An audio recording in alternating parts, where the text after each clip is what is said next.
La opinión pública es un concepto que ha evolucionado desde muchos años atrás. Su primera expresión fue en 1750, cuando Rousseau, un filósofo suizo en la época de la Ilustración en Francia, compartió su discurso sobre las ciencias y las artes. En la Edad Media, es decir, hace algunos siglos atrás, sucedieron varios eventos. Con la llegada del Renacimiento, se inició un proceso de mayor confianza sobre el uso de la razón para percibir y solucionar los problemas que impactó el pensamiento y la libertad en los hombres. Los humanistas descubren nuevas formas de rigor intelectual, desarrollan el espíritu crítico de los textos y manifiestan un gran respeto por la libertad de opinión. Entre los movimientos de la época, el que puso en acción a la gran mayoría de las conciencias europeas fue el protestantismo, tanto en el plano religioso como en el político. Lutero, Calvino y Zwinglio fueron auténticos líderes de opinión, y las sectas minoritarias que surgieron del protestantismo jugarán en siglos posteriores un papel fundamental en la lucha de la conquista de las libertades. Volviendo al siglo XV, el invento de Gutenberg marcará un hito fundamental en la historia de la comunicación humana. La imprenta nace como un instrumento maravilloso para la propaganda, a la que se opondrá todo el arsenal de la censura. A finales del siglo XVII y sobre todo a principios del XVIII nace en Inglaterra el primer periodismo de opinión, de tipo ideológico y político.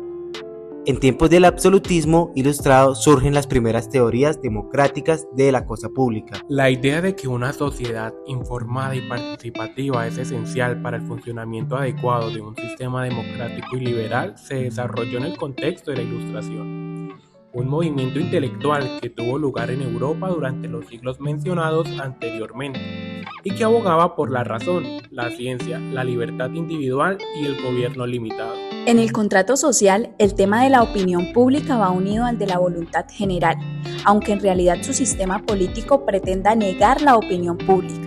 En un principio, debemos suponer que hay armonía entre voluntad general y opinión pública. Hobbes, un filósofo inglés, identifica conciencia y opinión, o mejor dicho, en Hobbes, la conciencia se convierte en opinión.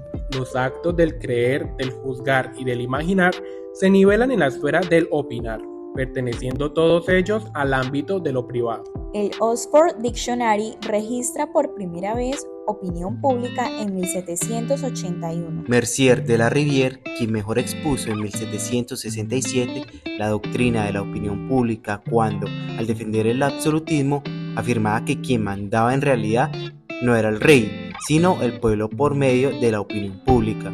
Los fisiócratas relacionan la ley con la razón, que se manifiesta a través de la opinión pública.